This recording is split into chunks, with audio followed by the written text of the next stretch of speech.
Page 27, Unferth's Challenge, Part 6.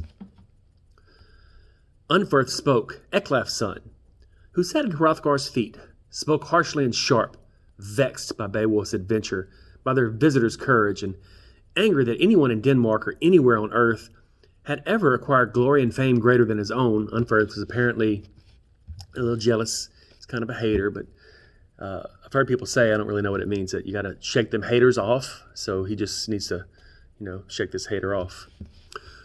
Line 239. Unferth speaks up and says, "You are Beowulf, are you? The same boastful fool who fought a swimming match with Breca?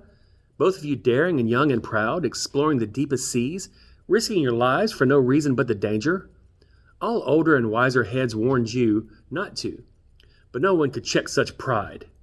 With Breca at your side, you swam along the sea paths, your swift-moving hands pulling you over the ocean's face. Then winter churned through the water, the waves ran you as they willed, and you struggled 7 long nights to survive. At the end, victory was his, not yours. The sea carried him close to his home, to southern Norway near the land of the Brondings, where he ruled and was loved, where his treasure was piled and his strength protected, his towns and his people. He'd promised to outswim you, Bonstan's son, made that boast ring true. You've been lucky in your battles, Beowulf, I think.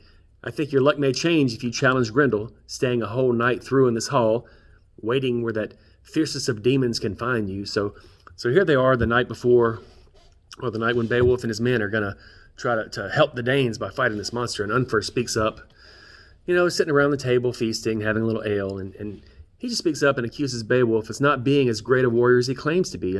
He's actually heard a story of a swimming contest that Beowulf had with someone called Breca, and that after 7 days, Beowulf couldn't hang, and this other man outswam him and became this great hero. And if you think you couldn't even outswim this guy, there's no way you're going to defeat this monster. And of course, Unferth has had 12 years of not being able to do anything about the monster. So aside from the jealousy, it's just a challenge of Beowulf. And Beowulf responds. Last 2 lines on page 27, line 262. Beowulf answered, Egetho's great son, "Ah, Unferth, my friend, your face is hot with ale." Now, hey, dog, you've had a little bit too much to drink, so settle down. Page 28. "And your tongue has tried to tell us about Breca's doings. But the truth is simple. No man swims in the sea as I can. No strength is a match for mine. As boys, Breca and I had boasted, we were both too young to know better, that we'd risk our lives far out at sea, and so we did. Each of us carried a naked sword, prepared for whales of the swift, sharp teeth and beaks of needlefish. He could never leave me behind, swim faster across the waves than I could, and I had chosen to remain close to his side. I remained near him for 5 long nights until a flood swept us apart. He couldn't outswim me. He was trying to get away from me. For 5 nights, I just stayed with him. 5 full long nights, I just swam next to this guy, which is basically 5 full days and nights. Then a flood swept us apart." Page 29. "The frozen sea surged around me. It grew dark. The wind turned bitter, blowing from the north, and the waves were savage.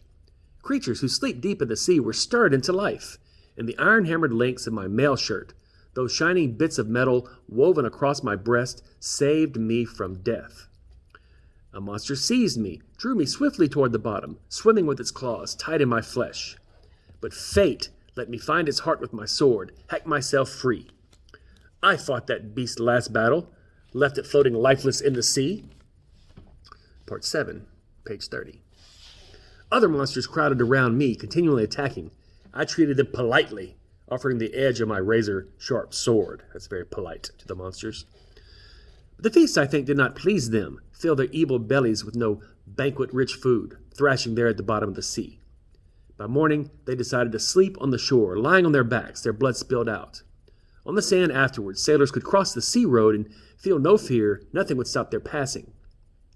The god's bright beacon appeared in the east, the water lay still, and at last I could see the land, windswept, cliff walls at the edge of the coast. Fate saves the living when they drive away death by themselves. Lucky or not, 9 was the number of sea-huge monsters I killed." So Unferth is accusing Beowulf that he could even outswim this guy. Beowulf's like, no, after a flood swept us apart, he went home and I was out in sea fighting monsters, and I killed 9 of them, because that's the kind of warrior that I am. Line 308. What man anywhere under heaven's high arch has fought in such darkness, endured more misery, or been harder pressed?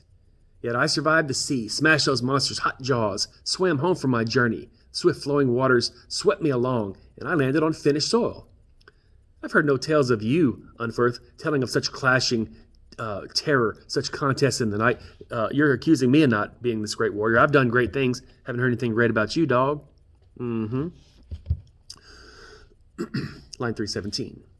Brecca's battles were never so bold. Neither he nor you can match me.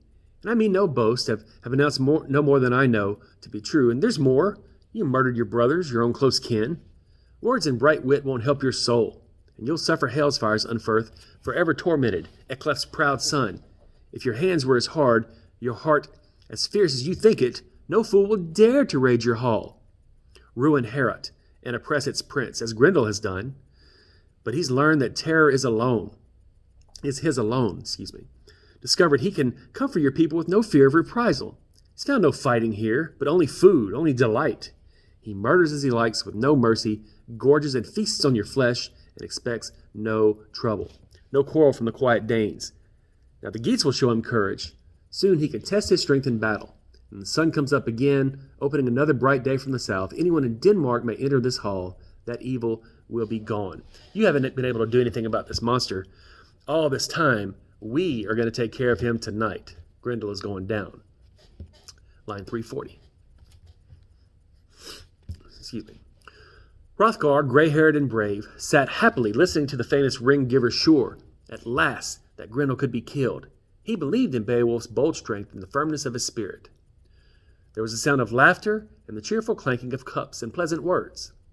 Then Wealhtheow, Hrothgar's gold-ringed queen, greeted the warriors, a noble woman who knew what was right. She raised the flowing cup to Hrothgar first, holding it high, for the lord of the Danes to drink, wishing him joy in that feast. The famous king drank with pleasure and blessed their banquet. Then Wealhtheow went from warrior to warrior, pouring a portion from the jeweled cup for each, till that bracelet-wearing queen had carried the mead cup among them, and it was Beowulf's turn to be served. She saluted the Geats' great prince, thanked God for answering her prayers, for allowing her hands the happy duty of offering mead to a hero who would help her afflicted people. He drank what she poured, Aethel's brave son, then assured the Danish queen that his heart was firm and his hands ready. The battle will be happening that night, so they throw a huge feast. Beowulf is kind of the guest of honor, and Hrothgar the king actually believes that Beowulf can maybe save them. His wife, the queen, comes out and fills all their cups, and they're very thankful that Beowulf and his men are willing to risk their lives to try to fight this monster. Line 364. When we crossed the sea, my comrades and I already knew that all my purpose was this: to win the goodwill of your people or die in battle. Pressed in Grendel's fierce grip. Let me live in greatness and courage, or here in this hall welcome my death. Wealhtheow was pleased with his words, his bright-tongued boasts. She carried them back to her lord, walked nobly across his side. The feast went on, laughter and music, and the brave words of warriors celebrating their delight. Then Hrothgar arose, Healfdane's son, heavy with sleep, as soon as the sun had gone. He knew that Grendel would come to Herat, would visit that hall, and when night had covered the earth with its net, and the shapes of darkness moved black and silent through the world, Hrothgar's warriors rose with him. He went to Beowulf, embraced the Geats' brave prince, wished him well, and hoped that Herat would be his command. And then he declared, "No one strange to this land has ever been granted what I've given you. No one in all the years of my rule. Make this the best of all mead halls yours, and then keep it free of evil. Fight with glory in your heart.